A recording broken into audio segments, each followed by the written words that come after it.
Yo le quería preguntar si usted entiende que veamos como algo un poco extraño que Mbappé esté tanto en el banquillo cuando usted ha dicho que es el mejor del mundo alguna vez. Te acabas de cargar un récord, tú. Era la primera rueda de prensa que nadie me preguntaba por Kiki. Y vamos y fastidias el récord.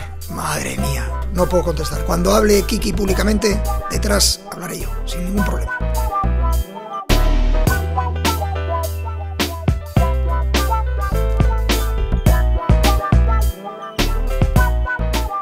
Salut à tous, bienvenue dans la quotidienne. Luis Enrique a toujours réponse à tout, surtout quand il s'agit de Kiki. C'était hier en conférence de presse parce que le PSG joue ce soir à Lorient pour le compte de la 30e journée de Ligue 1. Et comme on n'a plus trop l'habitude de le voir en championnat, un journaliste s'est interrogé sur la présence de Kylian Mbappé sur le terrain. Et je précise bien sur le terrain, parce qu'en dehors, tout le monde le voit déjà au Real Madrid. Le quotidien AS nous révèle même aujourd'hui que le Français aurait d'ores et déjà accepté de jouer avant-centre la saison prochaine et non sur l'aile gauche. Hâte de revoir des stories Pivot Gang du coup, mais les Parisiens peuvent déjà être sacrés champions ce soir s'ils s'imposent en Bretagne et que dans le même temps, l'AS Monaco ne bat pas le LOSC. Et d'ailleurs à Lille, c'était ambiance scolaire puisque les lauréats 2023 ont reçu leur baccalauréat. Et ouais, Lenny Yoro qui pose avec son diplôme juste avant d'aller affronter Monaco. Parce que oui, ce soir, il y a aussi deux autres très beaux matchs en Ligue 1 avec Monaco Ligue donc, mais aussi le derby Marseille-Nice. L'OM qui va enchaîner deux matchs chauds à domicile cette semaine, l'OGC Nice et le Racing Club de Lens, deux clubs qui sont devant les Marseillais au classement. Donc pour Jean-Louis Gasset, cette semaine, il s'agit de pas blaguer, faut faire le taf. C'est une semaine décisive. Malgré toutes les contre-performances qu'on fait, on a encore notre destin et on le joue chez nous. Vu que chez nous, on a quand même fait de belles choses, moi j'ai beaucoup d'espoir.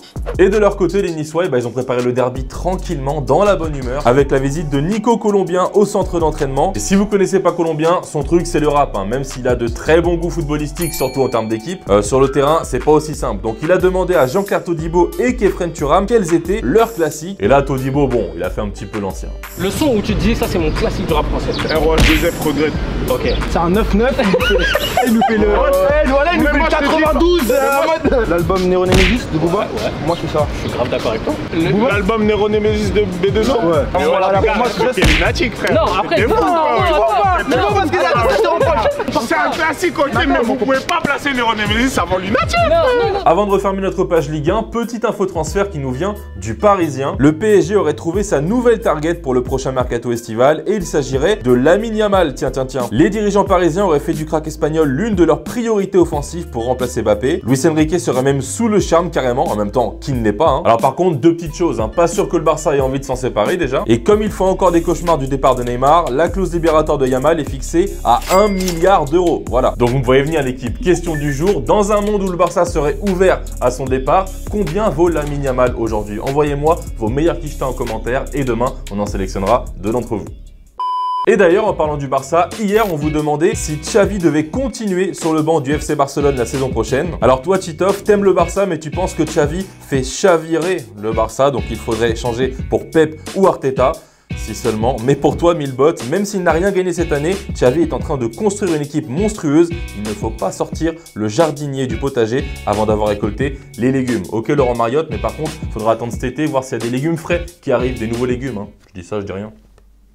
Allez, c'est l'heure de s'envoyer un petit football vrai. On va commencer au Mexique avec les Rayadas de Monterrey qui ont atomisé l'Atlético San Luis 7-0. Et on va déguster tout d'abord ce premier but d'Ana Lucia Martinez. Petit sombrero entre deux joueuses et derrière, ça ajuste tranquillement la gardienne. Mais Martinez, elle n'a pas inscrit un banger, mais deux bangers cette nuit avec aussi ce golasso, histoire d'achever l'adversaire 7-0.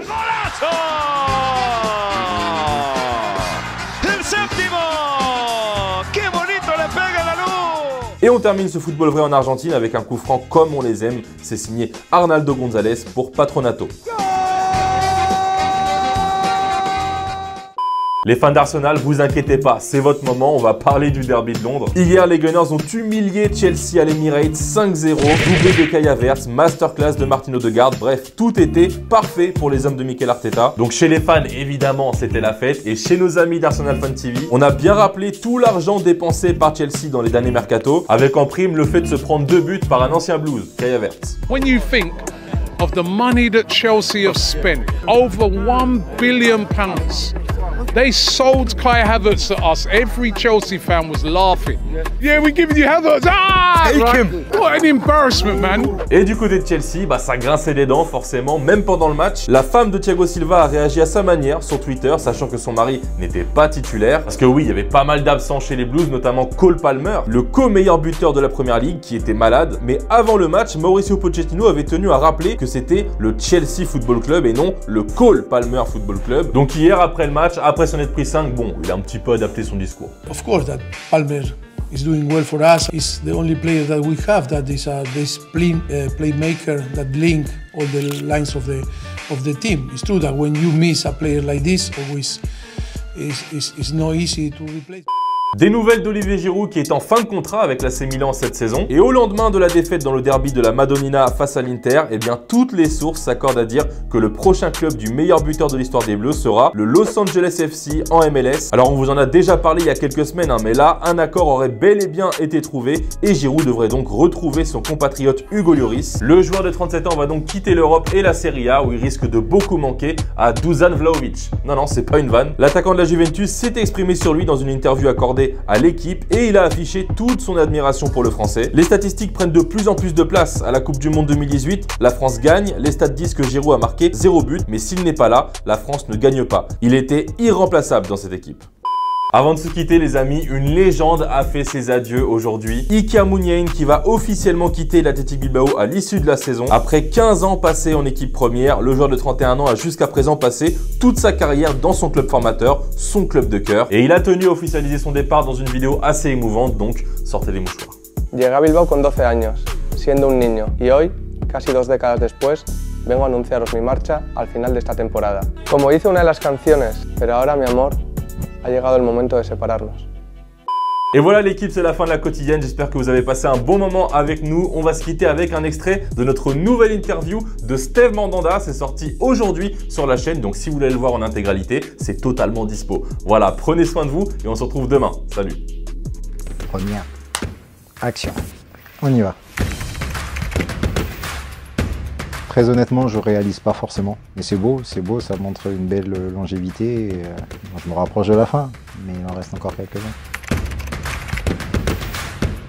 Qu'est-ce qui me motive? Le plaisir de pouvoir jouer au foot, le côté compétiteur, la performance aussi, parce que même si j'aime le foot, il faut être performant. Et puis le contexte et le cadre que j'ai aujourd'hui au Stade Rennais pour pouvoir m'épanouir et pour jouer au foot. Des moments sombres, des moments compliqués, il y en a eu beaucoup. Des saisons compliquées, des matchs compliqués, que ce soit personnellement, que ce soit collectivement. Après, moi je sais que je me renferme vachement sur moi-même et j'ai la chance d'avoir des amis, des proches aussi présents. Mais avant tout, on se remet aussi, on se remet au travail, et puis à un moment donné, ça bascule et on arrive à sortir de la spirale négative. J'ai du mal à penser à l'avenir. Si je dois penser à ce que je ferai après, ça serait dans le foot, c'est sûr. Après quoi?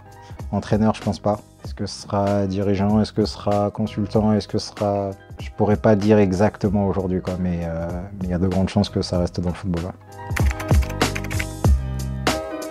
Il y avait une collaboration également qui est rentrée avec l'OM à ce moment-là. J'ai été le capitaine, c'était le bon feeling et c'était le bon moment, on va dire, pour tout le monde. Aujourd'hui, je suis vraiment très heureux et très fier de faire partie de cette équipe parce qu'il y a des valeurs où on se retrouve, on se rapproche.